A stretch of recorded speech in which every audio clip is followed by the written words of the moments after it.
Hi friends, welcome to day 33 Daily Current Affairs. Today, complete news is about budget because it was presented yesterday in the parliament. It is tradition to do on February 1st after the Narendra Modi government. Okay, Nirmala Sitharaman presents first ever paperless budget. The Nirmala Sitharaman also started the Bahirkata, means ledger book presentation in her period, and this time she come up with a new idea of paperless budget. And several MPs expressed solidarity with former NDA allies walkout. This Shiromani Akali Dal and Rashtriya Loktantrik Party they walk out the parliament expressing the solidarity to farmers. Sitharaman, who had started a new tradition by carrying her budget speech in a Bahikata. Bahikata. She has started earlier a Bahikata ledger book instead of a briefcase. Means there will the means during Chidambaram time he used to use a briefcase uh, for presenting the budget. But after Nirmala Sitharaman, she started using Bahikata instead of a briefcase. Once again, has the distinction of presenting the first digital budget as she read out her speech from a tablet. As soon as she started, former minister in Narendra Modi government and Akalidal member Harsmirat Kaur Badal and Sukhbir Singh uh, Badal raised slogans and put up posters demanding the repeal of the three formulas. Mr. Modi, along with cabinet colleagues, Home Minister, Minister Defence Minister Rajnath Singh and others, was present when the MPs left their designated seats and flashed posters against the formulas. This is about studies. Means the new thing is that this time the budget was presented using tablet. Earlier it was a Bahikata, means ledger book. Okay. Next, Supreme Court urges Centre to give UPSC aspirants one-time relaxation. The Supreme Court on Monday urged Centre to give a one-time concession to aspirants seeking another opportunity to take the UPSC exam after the government submitted that over 3,300 candidates may be benefited from the extra chance. The preparation of the aspirants for the October 4 prelims last year were hampered by the pandemic restrictions. So, Supreme Court is urging Centre to give a relaxation. Next, Pillar of Blood. Megalith seeks attention. This is a megalith period stone which changes its color into red during summer. Stone pillar that changes its color to red during the summer dates back to Iron Age. Every summer when Nalgonda features among the hottest districts in the state, residents of Padurivarigudem village in Nakrekal about 30 kilometers from here know it as also anniversary time for one of the landmarks Netturu Stambham, Pillar of Blood. Netturu Stambham. Common knowledge in the village is that stone pillar changes its colors to red during summer and hence its name. But consequently, the landmark drew researchers and enthusiasts here to eventually discover it as a menhir, upright stones planted in the earth during the Megalithic age or the Iron Age to indicate memorial sites. Okay, Pillar of Blood. It is in Nalgonda. Next, military seizes power in Myanmar coup. The military seized the power in Myanmar and arrested the leaders. Army declared a state of emergency for a year. Myanmar military seized power on Monday in a coup against the democratically elected government of Nobel laureate Aung San Suu Kyi, who was detained along with other leaders of her National League for Democracy party in early morning raids. The army said it had carried out the detentions in response to the election fraud, handing power to military chief Min Aung Hlaing and imposing a state emergency for 1 year, according to a statement on a military-owned television station. Supporters of the Myanmar military waving religious and army flags in Yangon, Myanmar on Monday. India monitors situation with deep concern. India on Monday expressed deep concern over reports of an unfolding military coup in Myanmar.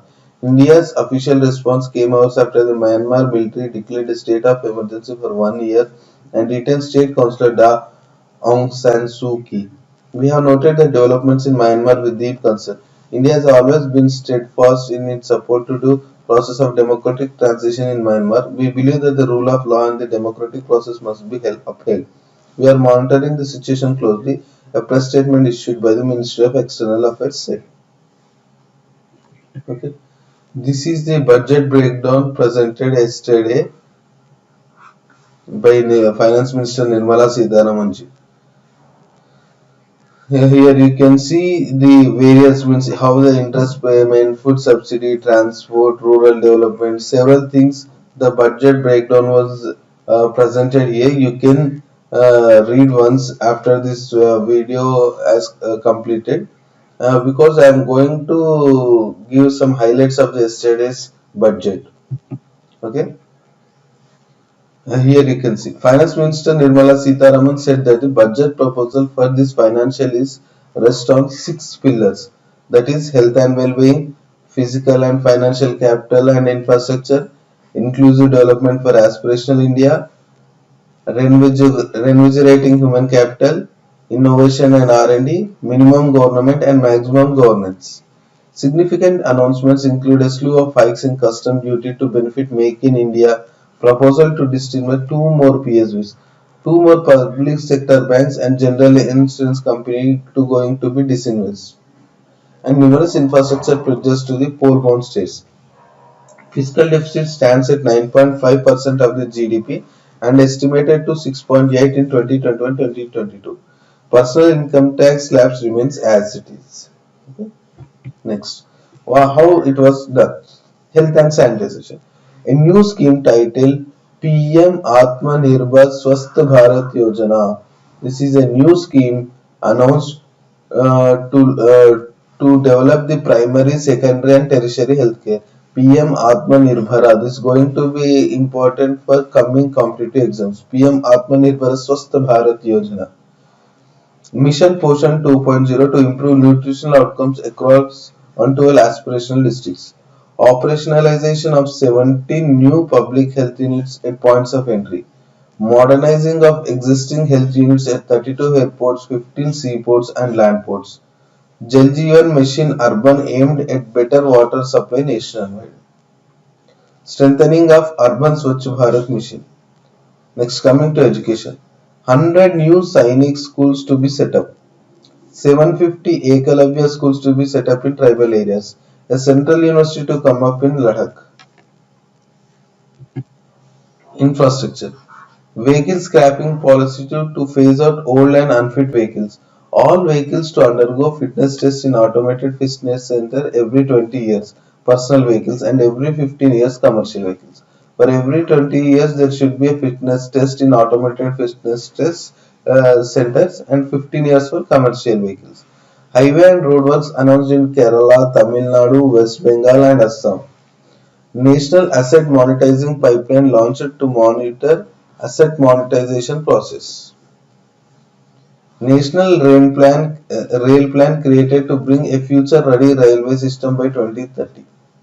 National Rail Plan. 100% electrification of railways to be completed by 2023. 100% electrification will be completed by 2023. Metro services announced in 27 cities plus additional allocations for Kochi Metro and Chennai Metro Phase 2, Bangalore Metro Phase 2A and B, Nashik and Nagpur metros. National Hydrogen Mission to be launched to generate hydrogen from green power sources. Recycling capacity of ports to be doubled by 2024. Gas pipeline projects to be set up in Jammu and Kashmir. Pradhan Mantri Ujjwala Yojana, LPG scheme to be extended to cover 1 crore more beneficiaries. Pradhan Mantri Ujjwala Yojana is going to be extended to cover more 1 crore beneficiaries. Coming to tax. No IT filing for people above 75 years who get pension and earn interest from deposits. Reopening window for IT assessment cases reduced from 6 to 3 years. However, in case of serious tax evasion cases, rupees 50 lakhs or more, it can go up to 10 years. Affordable housing projects to get a tax holiday for 1 year. Complaints burden of small trusts whose annual receipts does not exceed rupees 5 crore to be eased. Duty of copper scrap reduced to 2.5%. Custom duty on gold and silver to be rationalized. So the price of gold and silver is going to be decreased. Duty on naphtha reduced to 2.5%. Duty on solar inverters raised from 5 to 20% and solar lanterns from 5 to 15%. All nylon products charged with 5% custom duty. Tunnel boring machines to attract customs duty of 7%. Custom duty on cotton raised from 0 to 10%. Agriculture infrastructure and development has proposed certain items including urea apples, crude soya bean, sunflower oil, crude palm oil, Kabuli chana and peas. Next, economy and finance. Fiscal deficit stands at 9.5% of the GDP, estimated to be 6.8% in 2021-22.